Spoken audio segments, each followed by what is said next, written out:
Welcome to CTV News Your Canada. It's Wednesday, June 4th. We'll bring you profiles of fascinating Canadians and stories about your community. Thanks for watching. When you think about the ball drop, it usually marks a new year, but in this case, it marks a new discovery. Oh my God, this is not supposed to happen. A team of researchers at the University of Waterloo were looking into something else and just happened to stumble upon this. Then it was balls to the wall to figure out what they were seeing. This marble will actually roll down instead of just falling, which almost defies the laws of physics, if you will. The study showed they could make a ball roll down a vertical surface without any external force. The ball was then in their court to figure out the how behind it. It is actually doing some cracks, so it is opening some cracks and closing the cracks. So it's almost like you can think about these are like zippers. So they are opening up, closing. By this virtue of this opening and closing, it is able to propel its motion. The sponge-like material has the elasticity of a contact lens, and keeping their eye on the ball is a little tricky, even though it only rolls about 1 millimeter every 2 seconds. We repeated multiple times only to get the perfect video, because it's a microscope and the field will be very limited. And they're already getting the ball rolling on how this can be put to good use. In some sort of within human applications of robotic drug deliveries, even for things like in Mars explorations and things like that, where you need these kind of rolling motions without requiring any external agency. Whatever it may be used for, they're having a ball thinking of the endless possibilities. Spencer Turcott, CTV News, Waterloo. This is a different story, different teams, different group. I'm just excited to have another kick at the can here. Oilers players and fans hope it's a fairy tale ending for this year's Stanley Cup final. The Edmonton Oilers and the Florida Panthers are once again facing off for hockey's holy grail.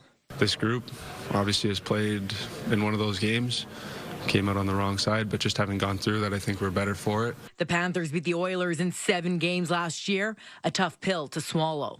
I thought I put it away quick, but definitely internally there was something buried. That's kind of the easy way to do it. Instead of thinking about it and trying to process it, I kind of stuffed it down a bit. The Oilers are carrying an entire city on its back as they make another run. To do the ultimate goal would be a massive accomplishment for this whole city, and something that we're going to do our very best to do. Tuesday was media day as Edmonton again was thrust into the hockey spotlight. I just landed, 12 hours ago and ready to give it another go. It's not just international media in town. The superfan from Illinois is back in Edmonton to watch the Oilers for a third time. It just gets better every time. I don't know how to explain it. Even though it's so far away from home for me, it just feels like I'm coming back home. We first met Brandon Krause and his wife Schuyler last season. They left with permanent memories of Edmonton, including Oilers tattoos. This time, Krause is leaving with a different kind of souvenir. That's why I checked 2 bags, so I could bring stuff like this back. Krause will also be bringing home a Stanley Cup replica. He's hoping the Oilers do the same, but with the real deal. The Oilers captain agrees. We're looking to finish the job. As Florida looks to repeat, Edmonton is looking for revenge. Nair Nisa, CTV News, Edmonton.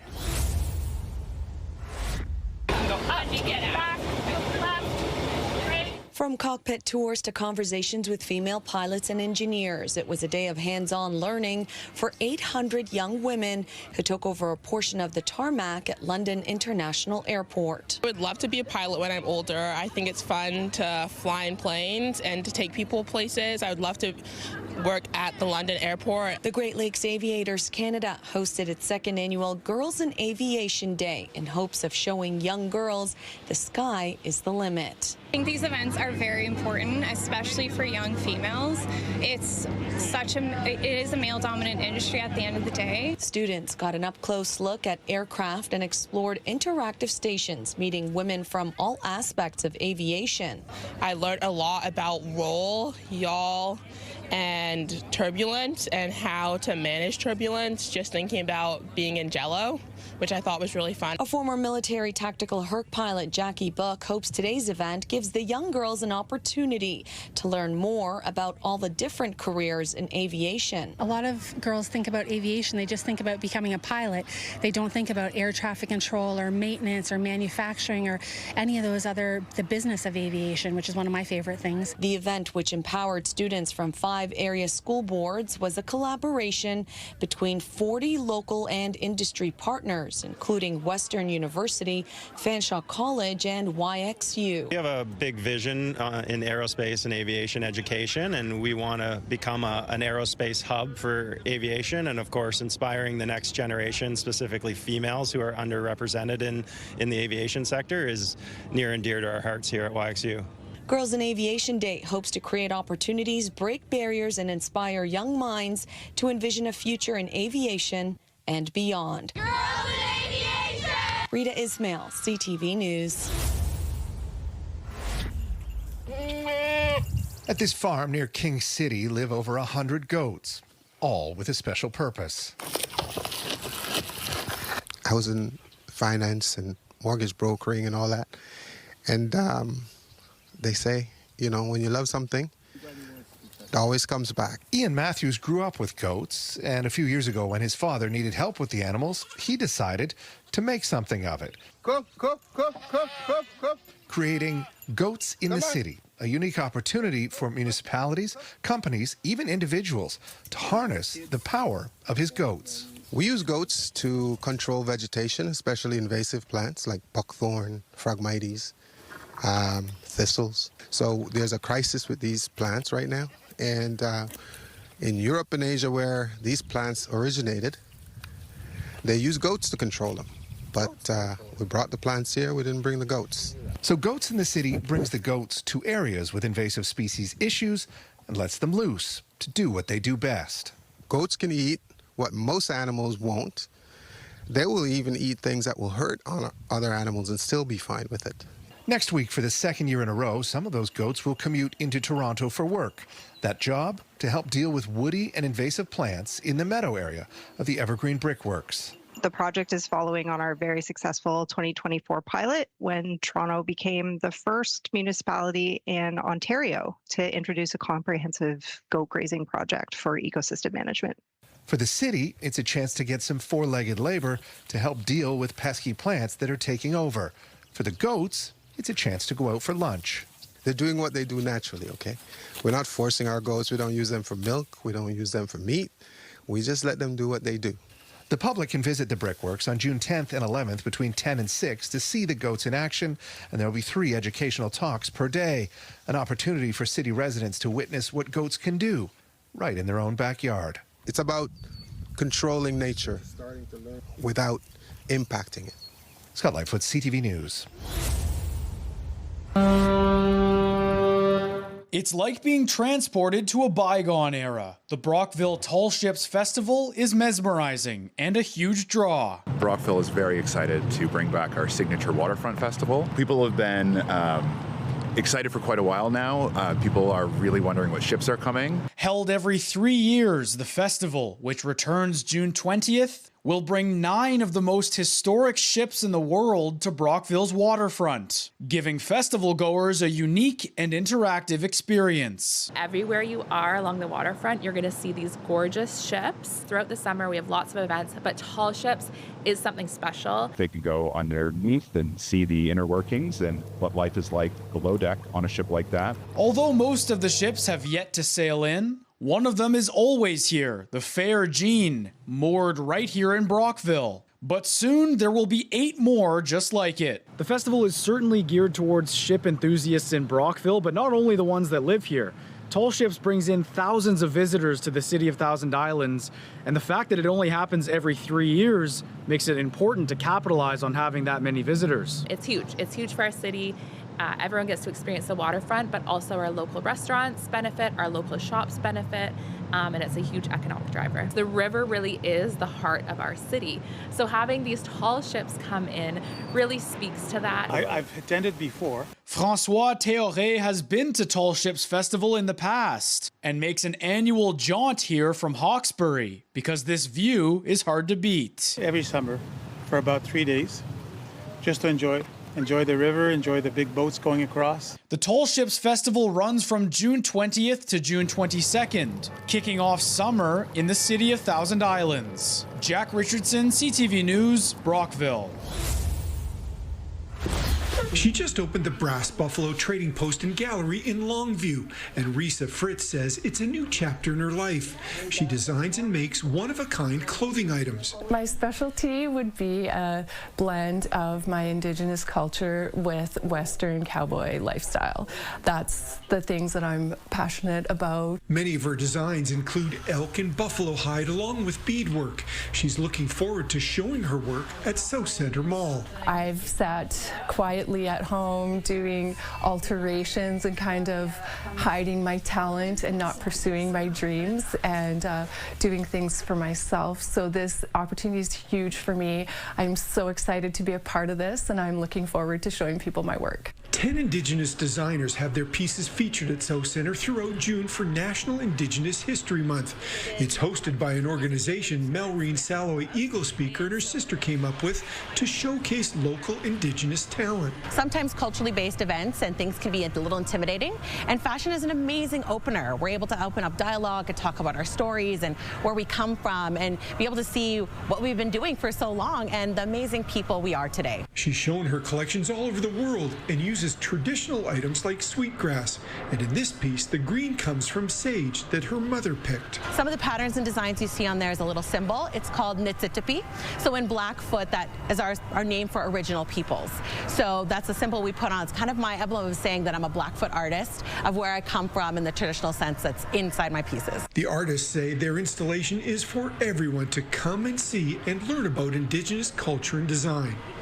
Kevin Fleming, CTV News, Calgary. It's strawberry fields forever at Verger Pierre Tremblay et Fils, about 50 kilometers southeast of Montreal. On est dans la production de petits fruits depuis 98.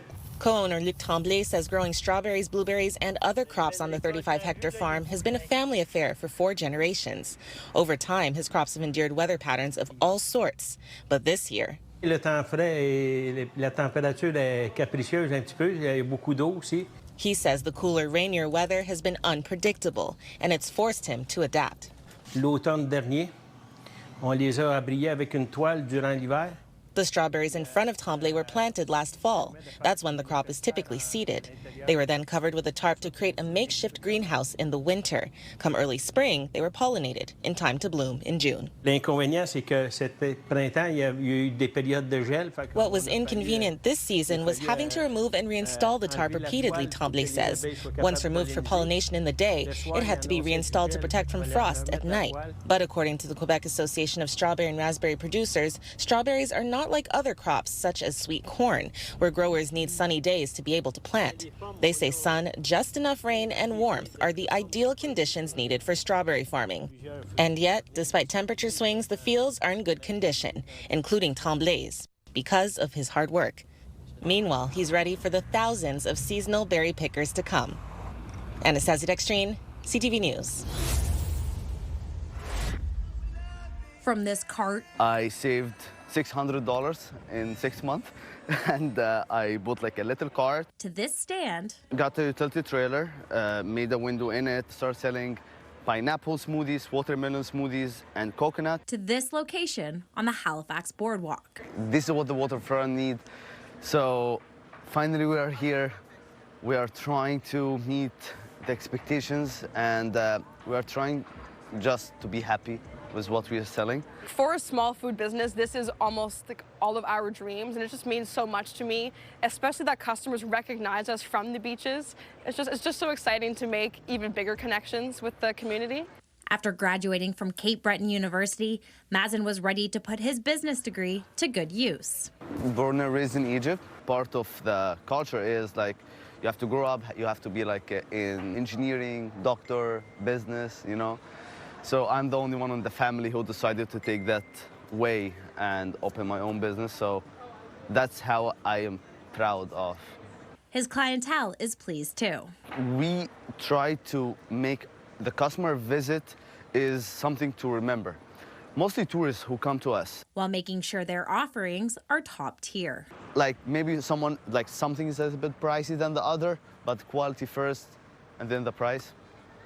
And also we do lots of research and development.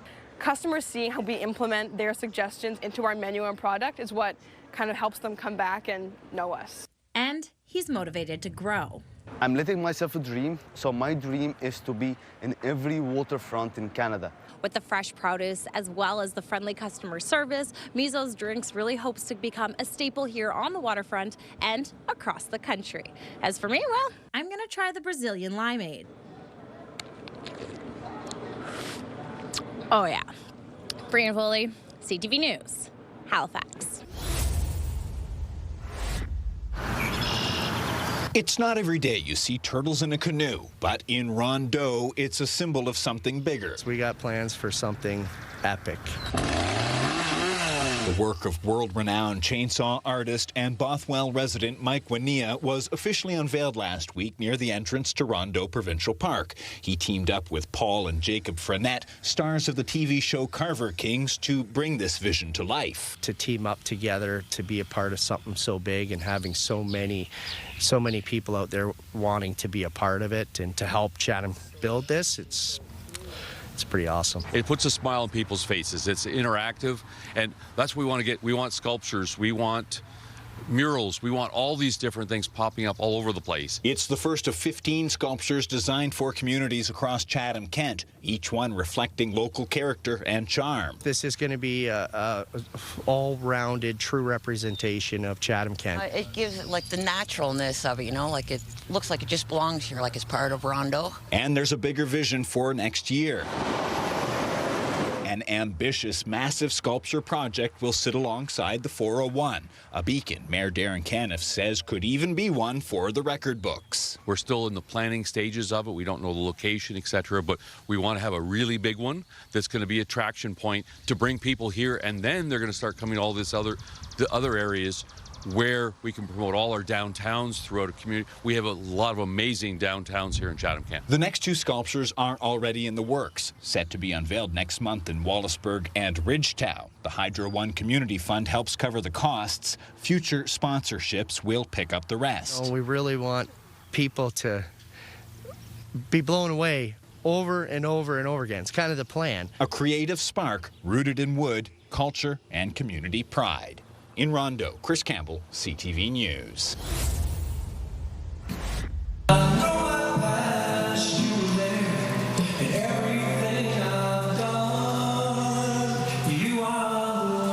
The University of Saskatchewan convocation had a musical surprise as President Peter Stoichev performed a duet with the frontman of Blue Rodeo, Jim Cuddy.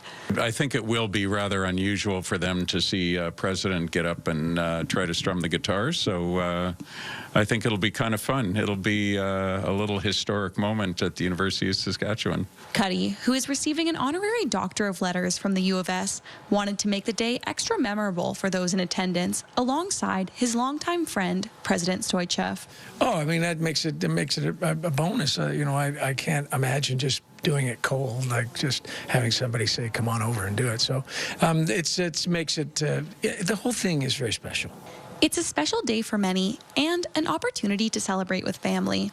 This is especially the case for one husband and wife duo who are both receiving their PhDs. It always feels great, right, to be graduated, but when you are doing it with our family members, like my wife, my sister, and we're doing it together, so I'm feeling really great.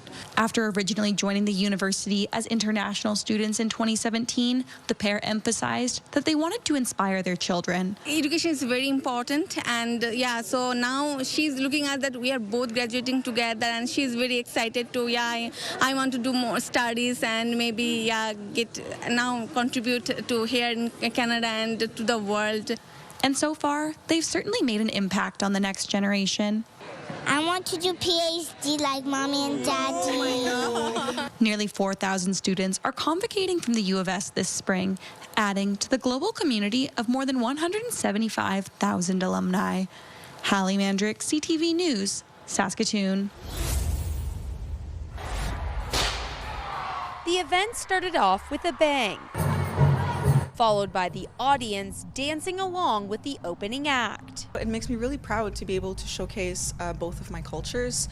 We are Anishinaabe, Algonquin, and French Canadian, so we were able to showcase our Indigenous side, show some contemporary Indigenous dances, and then finally show a Francophone DJ set with my brother's amazing DJ skills. The annual event saw 30 schools from across the north, as far away as Wawa, come together at the Sudbury Arena to not only celebrate Francophone culture, but also Indigenous heritage. What we want to do is offer our students the opportunity to live their Francophone identity, live their Francophone culture, and get to do that as a collective with their friends from all of our other schools across our regions in Algoma and in Sudbury East as well too. So this is of utmost importance. Students from École Saint-Joseph Blind River even made friendship bracelets to share with others. Teachers say coming from a small school, this event means a lot.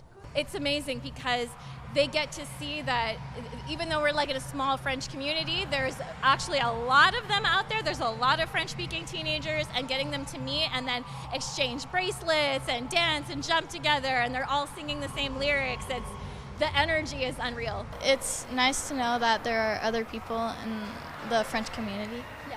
It's really fun to see a ton of people get together and have lots of fun. This is the first of many events leading up to Saint Jean-Baptiste Day, which goes June 24th. Lindsay Alick, CTV News, Sudbury. Nathan Helner Mestleman seems like an ordinary teenager until he shares his extraordinary appreciation for radio static. That is the radiation left over from the Big Bang. If you ask Nathan about the beginning of this scientific journey, he'll tell you about when he was 12 and took a brief break from viewing a lunar eclipse to refuel. While I was grabbing a cookie, and an asteroid impacted the moon, and I didn't see it, obviously. While the impact appeared smaller than the smallest cookie crumb, Nathan learned it was actually big enough to have leveled a city block. And so I just kind of wondered, like, how much is going on across the universe that we don't think about because we are here on Earth eating our cookies. Well, Nathan's curiosity led him to being accepted into the Royal Astronomical Society of Canada at 12, create science fair projects too advanced for judges to comprehend by 15, and become one of the most amazing students Neil Johnson has ever taught in almost 30 years. He so reminds me of a young Carl Sagan. Like the iconic astronomer earned global fame for capturing the imagination of regular people, Nathan has written articles for international science publications and a story about our place in the universe called Cosmic Wonder that proved so accessible it earned multiple offers from book publishers. I think Nathan's going to change the world because of his ability to tell stories that connect with people. Whether he's volunteering to share his knowledge with visitors at an astrophysical observatory or writing to inspire a global audience, Nathan hopes that by encouraging us to look beyond those cookies in front of us, we just might realize how connected we are to everything that surrounds us. When you stop seeing people for nationalities or cultures or religions and you start seeing people for atoms, because we are just a bunch of atoms, that really helps dissolve some of the social constructs that we've built that have divided us. A unifying message inspired by wonder and curiosity, occasionally accompanied by the soundtrack to the birth of the universe. It's my favorite music album to listen to. Big Bang, you know? Adam Sawatsky, CTV News, Saanich.